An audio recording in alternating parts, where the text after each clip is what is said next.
কোমলতলী নামে একটি গ্রাম ছিল। সেই গ্রামে থাকতো রাতুল নামে এক লোক। তার স্ত্রীকে সাথে নিয়ে তাদের সন্তান ছিল না। এ নিয়ে তাদের অনেক দুঃখ। এভাবে চলছিল তাদের দিন। একদিন রাতুলের বউ কান্না করতে করতে বলতে থাকে, হে ভগবান, এ আমাদের কেমন শাস্তি দিচ্ছ?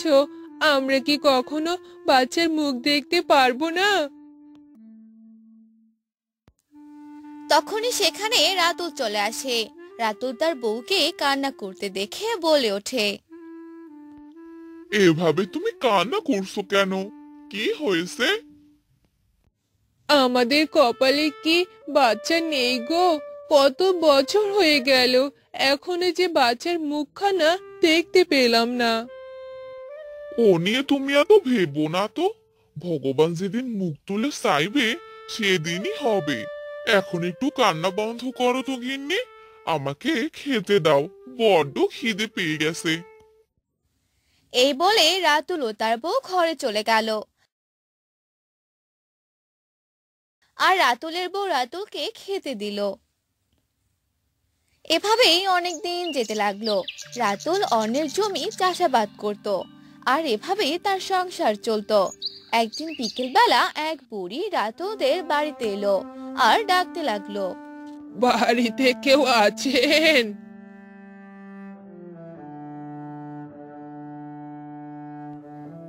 আরে, কে গো আপনি বুড়িমা? এভাবে ডাকছেন কেন? আমাকে একদিন তোর বাড়িতে থাকতে দিবি মা? অনেক দূর থেকে এসেছি, মেয়ের বাড়ি যেতে ধরেছি। এতটা পথ হেঁটেছি, তাই এখন আর হাঁটতে পারছি না। সন্ধ্যাও নেমে আসছে। একদিনের জন্য তোর বাড়িতে থাকতে দে না রে মা। ও, এই ব্যাপার বুড়িমা। আসেন বুড়িমা, ভিতরে আসেন। তারপর সেই বুড়ি বাড়ির ভিতরে গেল আর থাকতে লাগলো। রাত হয়ে যাওয়ার পর তারা খাওয়া দাওয়া করে নিল। আর রাতে সেই বুড়ি রাতুলের বউকে বলতে লাগলো, কি রে মা, এই বাড়িতে কি শুধু তোরা দুইজনই থাকিস? তোর সন্তানরা কই থাকে? আমার কোনো সন্তান নেই বুড়িমা। ভগবান আমাদের কোনো সন্তান দেয়নি।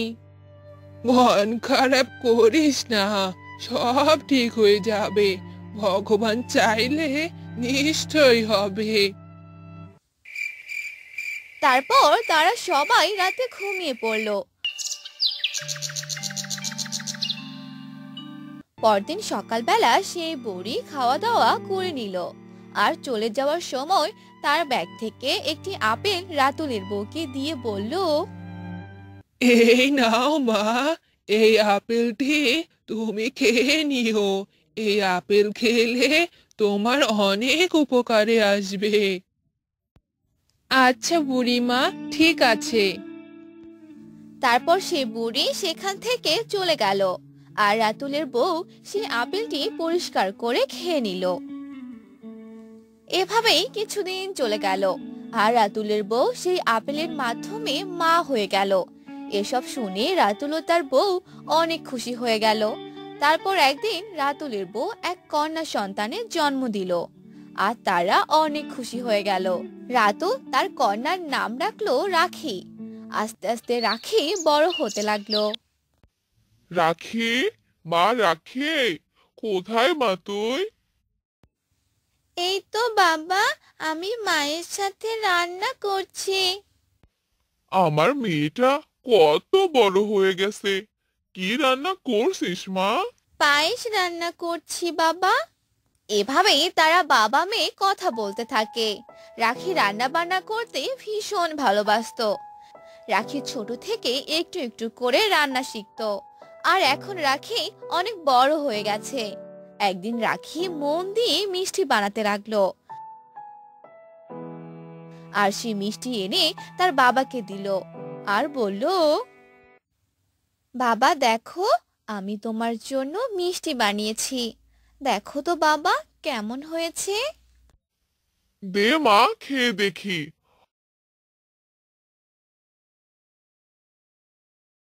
উম আরে বাহ, কি দারুণ খেতে!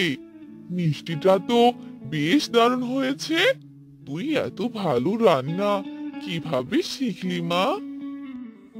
জাদু বাবা, জাদু, জাদু করে বানিয়েছি। অনেক মজা হয়েছে মা। এখন বরং আমি কাজে যাই।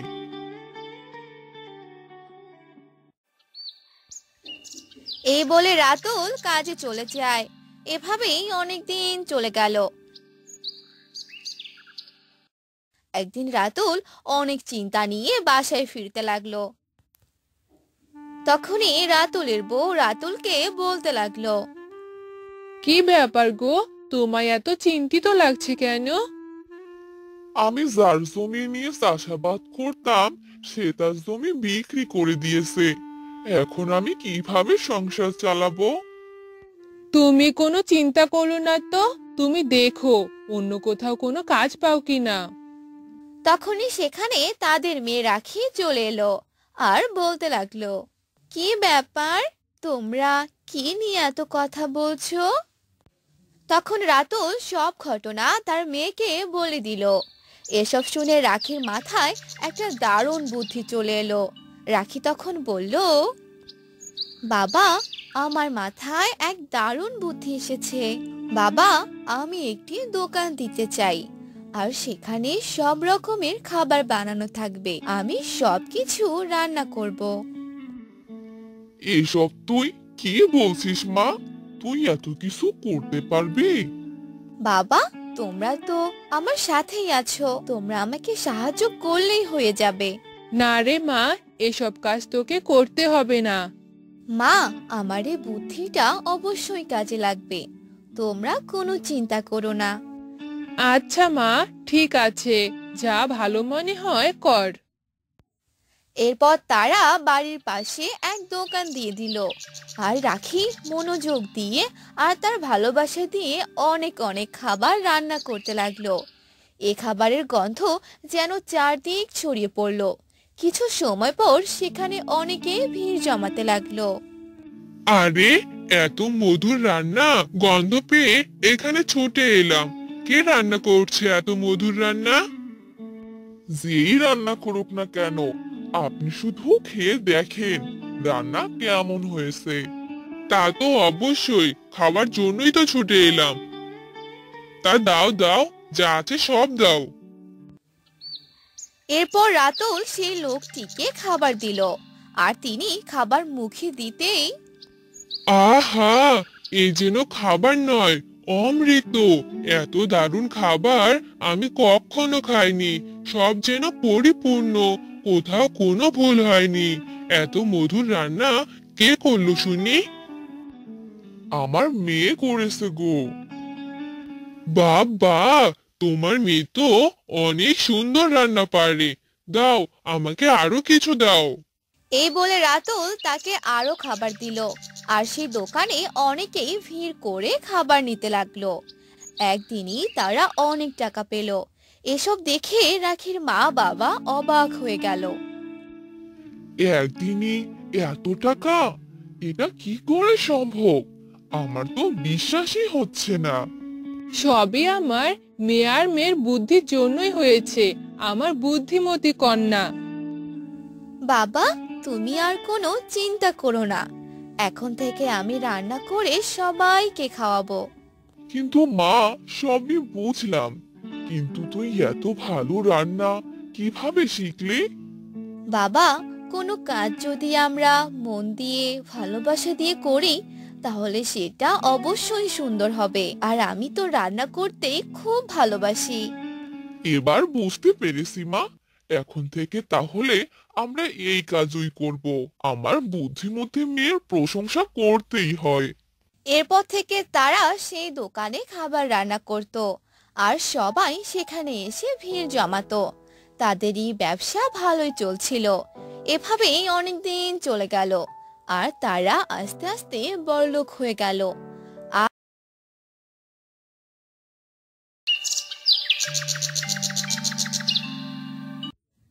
ইছামতি নামক একটি গ্রামে বাস করত শিউলি।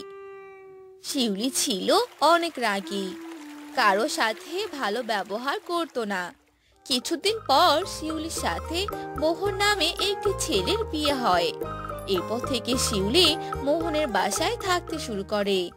মোহন রিক্সা চালাতো, সকালে বাইরে যেত আর রাতে বাসায় আসতো। সেরকমই একদিন, বউ, ও বউ, কোথায় গেলে?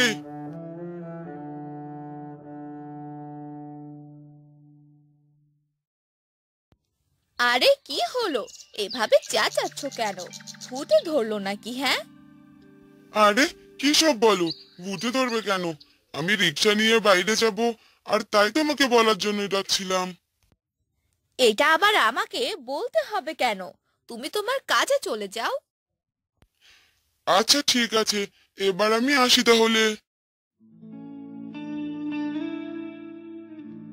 এরপর মোহন তার রিক্সা নিয়ে চলে গেল আর যেতে যেতে বলতে লাগলো, এই বউকে নিয়ে যে আমি কি করব কিছুই বুঝতে পারছি না। যত দিন যাচ্ছে ততই আমার সাথে খারাপ ব্যবহার করছে। এই বলে মোহন যেতে থাকে। তখনই সে একটি যাত্রীকে দেখতে পেল আর মোহন বলতে লাগলো, আরে দিদি, কোথায় যাবেন আপনি? আসুন আসুন, বসুন। হ্যাঁ দাদা, আমি একটু সামনেই যাব, চলেন তাহলে।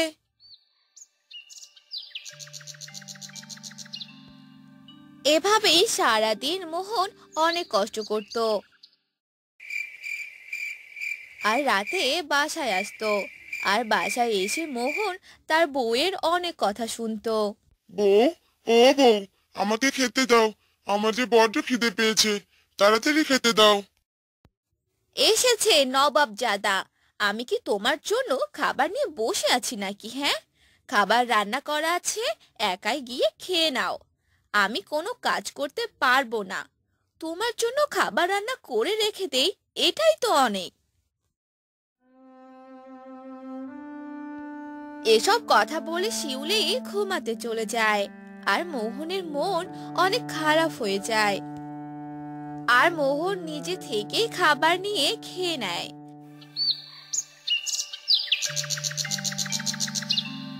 এভাবে অনেক দিন চলে যায়। একদিন মোহন অনেক রাতে বাড়ির দিকে আসতে লাগলো।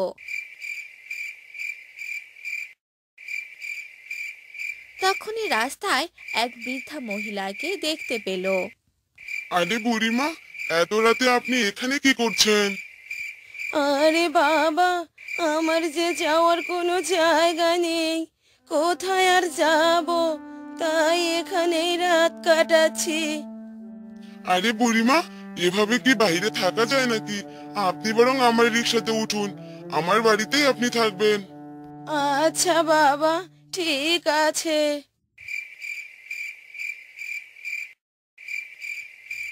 এরপর সে বুড়ি রিকশাতে উঠে বসলো আর মোহনের সাথে তার বাসায় গেল। আর গিয়ে দেখলো শিউলি ঘুমিয়ে পড়েছে। তাই মোহন সে বৃদ্ধাকে একটি ঘরে থাকার জন্য বলে আর তাকে কিছু খাবার খেতে দেয় আর নিজে খেয়ে ঘুমিয়ে পড়ে।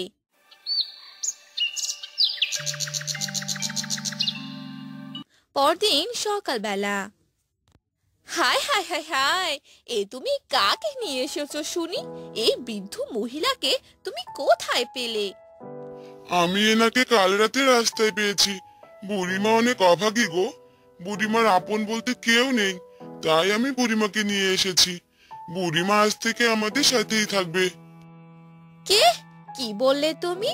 এই বুড়ি মহিলাটি আমাদের বাড়িতে আর আমাদের সাথে থাকবে? না না, আমি থাকতে এটা কখনোই হতে দিব না। এই বুড়ি, এই বাড়ি থেকে এখনই চলে যা। এভাবে বলো না মা, আমার যে যাওয়ার কোনো জায়গা নেই। তোমার স্বামী অনেক দয়ালু, আর তাই তো আমাকে এখানে থাকার একটু ঠাঁই দিয়েছে।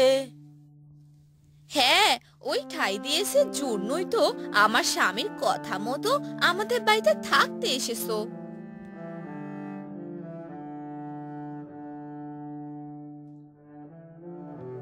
এই বলে শিউলি সেখান থেকে চলে গেল। তখন মোহন সেই বুড়িমাকে বলতে লাগলো, বুড়িমা, আপনি কোনো চিন্তা করবেন না, আর আমার বউয়ের কথায় কিছু মনে করবেন না। সে এরকমই, সব সময় সবার সাথে খারাপ ব্যবহার করে, আমার সাথেও করে। ও, এই ব্যাপার। তাহলে এক কাজ করো বাবা, তোমার বউয়ের মাথা বদল করো, তাহলে দেখবে সে খারাপ ব্যবহার করা থেকে বিরত থাকবে আর এরপর ভালো ব্যবহার করবে। মাথা বদল মানে? এ কি করে সম্ভব? আমি এক বৈদ্য বাবা, আমি তোমার বউয়ের মাথা বদল করে দেব।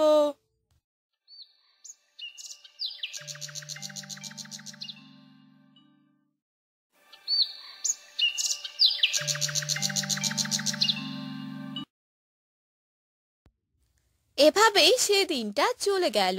রাতের বেলা শিউলি ঘুমিয়েছিল।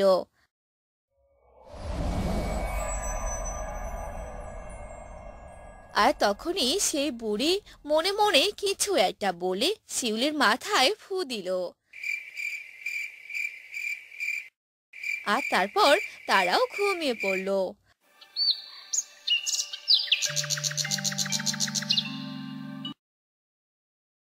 পরদিন সকালবেলা, কই গো, কোথায় গেলে তুমি?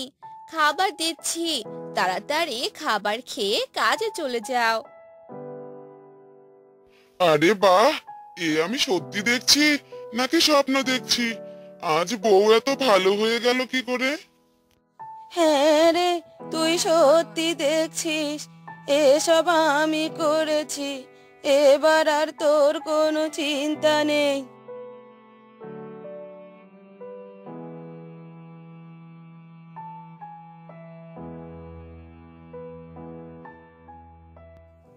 আরে বুড়িমা, আপনি এভাবে দাঁড়িয়ে আছেন কেন? আসেন, বসেন এখানে, আমি আপনার জন্য খাবার এনে দিচ্ছি। আর হ্যাঁ, আজ থেকে আপনি এখানেই থাকবেন, বুঝেছেন? এসব কিছু দেখে মোহন তো অবাক হয়ে গেল। আর এরপর মোহন বুড়িমাকে অনেক ধন্যবাদ জানালো। আর এরপর থেকে তারা সবাই সুখে শান্তিতে থাকতে লাগলো।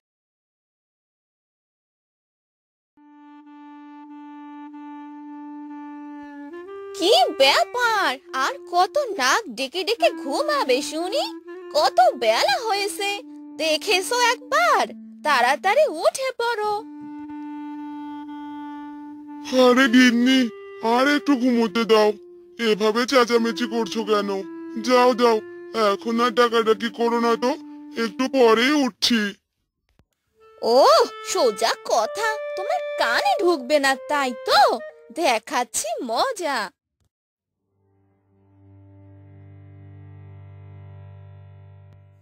এই বলে মহেশের স্ত্রী এক কলসি পানি এনে মহেশের শরীরে ঢেলে দিল।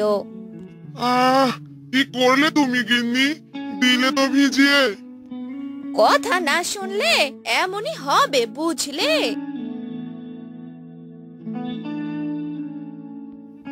কি সব বলছো? এই সকালবেলা বাজারে যেতে হবে মানে? কালকেই তো বাজার করে নিয়ে এসেছি, ওগুলো আবার কি হয়েছে? ওই বাজারে কিছু হবে না, আজকে বাসায় মেহমান আসবে। এখন বেশি কথা না বলে তাড়াতাড়ি বাজারে যাও।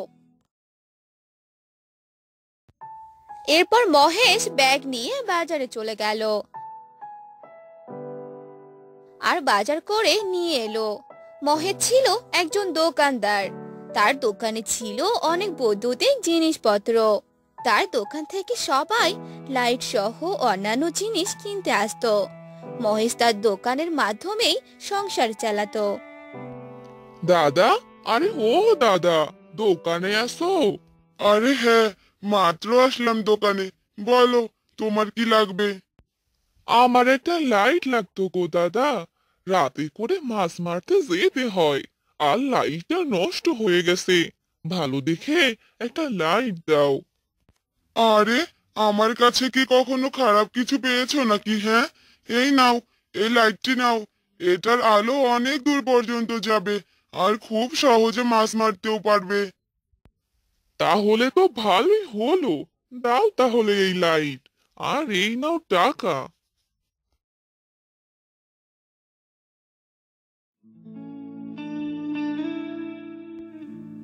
এই বলে সে লোকটা লাইট নিয়ে সেখান থেকে চলে গেল। এভাবে মহেশ সারাদিন দোকানে বসে বেচাকেনা করত। মহেশের বউ ছিল অনেক রাগী।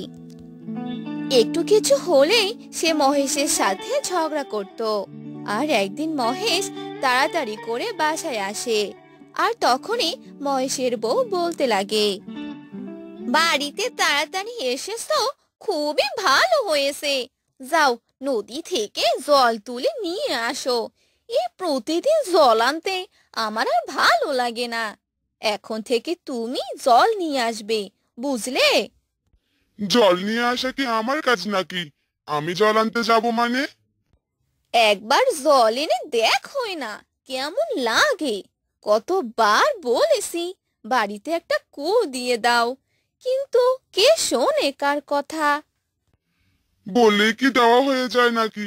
কুয়োতে কত টাকা লাগবে সে বিষয়ে জানো কিছু? শুধু পারো আমার সাথে চেঁচাতে। কেন গ্রামে সবার কাছ থেকে কথা বলে টাকা নাও, আর সে টাকা দিয়ে একটা কুয়ো বানিয়ে ফেলি, আর সেখান থেকে না হয় সবাই পানি উঠিয়ে নেবে। কথাটা তো ভালোই বলেছো গিন্নি।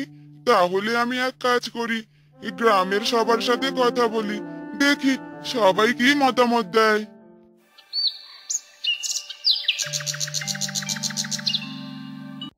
পরদিন সকালবেলা এক গাছের নিচে বসে মহেশ সবার সাথে আলোচনা করে। একটি কুয়ো বানানোর কথা জানায়, যেখানে সবাই কিছু করে অর্থ প্রদান করবে। এ কথা শুনে সবাই বলতে থাকে, না না না না, আমি কোনো টাকা দিতে পারবো না বাপু। আমরা নদী থেকে জল নিয়ে আসি, এটাই তো অনেক। এর কুয়োর বিনিময়ে কোনো টাকাই দিব না আমি। সে কি বলছেন আপনারা? আপনারা যদি এই কুয়োর কাজে আমাদের সহায়তা না করেন, তাহলে আমাদের এত কষ্ট করে নদী থেকে জল আনতে যেতে হবে। কিন্তু কেউ মহেশের কথায় রাজি হলো না, আর তারা সবাই সেখান থেকে চলে গেল। এই যা, সবাই যে চলে গেল, কেউ তো আমার কথায় রাজি হলো না। এবার কি করব আমি? এ কথা যদি বউ জানতে পারে, তাহলে তো আমার সাথে ঝগড়া শুরু করে দেবে। ইস, মাথাটা শুধু বন বন করে ঘুরছে। যাই, বাড়িতেই যাই।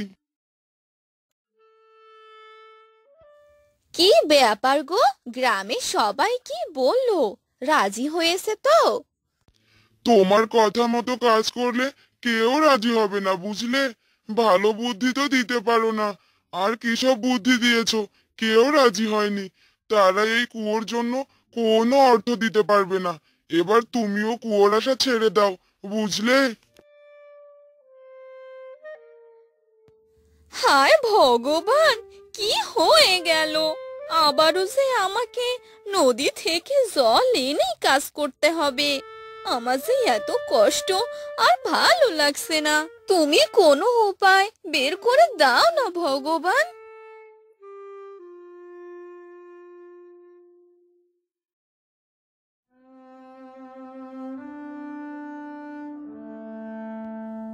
এ কথা বলে মহেশের বউ কাজে চলে যায় আর কাজ করতে থাকে।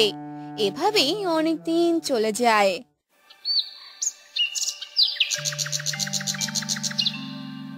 একদিন সকালবেলা মহেশের বউ ঘুম থেকে উঠে পড়ে, আর ঘর থেকে বের হতেই,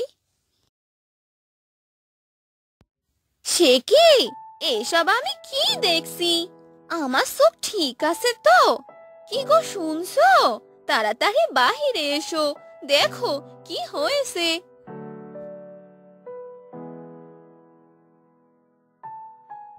আরে, প্রতিদিন সকালবেলা চেঁচামেচি না করলে তোমার কি শান্তি লাগে না? আরে সেসব কথা বাদ দাও, এই দেখো। এ কি, বাড়ির উঠোনে কুয়ো? এই কুয়ো কে বানালো? এ কুয়ো যে ভগবান আমায় উপহার দিয়েছেন। জয় ভগবানের জয়। কি সব বলছো তুমি? আমি যে কিছুই বুঝতে পারছি না। আমি ভগবানের কাছে অনেক প্রার্থনা করেছিলাম যেন আমার কষ্ট দূর করে দেয় আর ভালো কোনো উপায় বের করে। আর এর জন্যই তো আমাদের উঠোনই কুয়ো দিয়ে দিল। তাই নাকি গো? এ তো খুশির খবর। এরপর থেকে তারা সে কুয়ো থেকে জল নিয়ে কাজ করত আর এই কথা গ্রামে ছড়িয়ে পড়লো। আর সে কুয়ো দেখতে গ্রামের সবাই হাজির হলো আর সবাই বলতে লাগলো, হ্যাঁ গো দিদি, আমরাও তবে এই কুয়ো থেকে জল নিব। তাহলে আমাদেরকেও এত কষ্ট করে নদী থেকে জল আনতে হবে না। না না না, আমি কাউকে জল দিতে পারবো না। আজ যদি জল নিতেই হয় তাহলে টাকা দিয়ে জল নিতে হবে। সে কি কথা, জল নিব আবার টাকা দিয়ে? হ্যাঁ, নিলে নাও, না নিলে চলে যাও এখান থেকে। আচ্ছা আচ্ছা, ঠিক আছে, তাই হবে। আমরা সবাই টাকা দিয়েই জল নিব। এরপর সেখানে থাকা সবাই চলে গেল। মহেশ ও তার বউ অনেক খুশি হয়ে গেল আর এরপর থেকে সবাই তাদের কাছ থেকে টাকা দিয়ে জল নিত। আর এভাবে আস্তে আস্তে তারা ধনী হতে লাগলো। দেখলে তো, এই কুয়ো আমাদের কত উপকার করলো। ভগবানের আশীর্বাদে আজ আমরা এখানে এসেছি। ঠিকই বলেছো গিন্নি, বাড়ির উঠোনে কুয়ো হয়ে বড্ড উপকার হলো আমাদের। এরপর তারা সেই কুয়োর মাধ্যমে সুখে শান্তিতে জীবন কাটাতে লাগলো।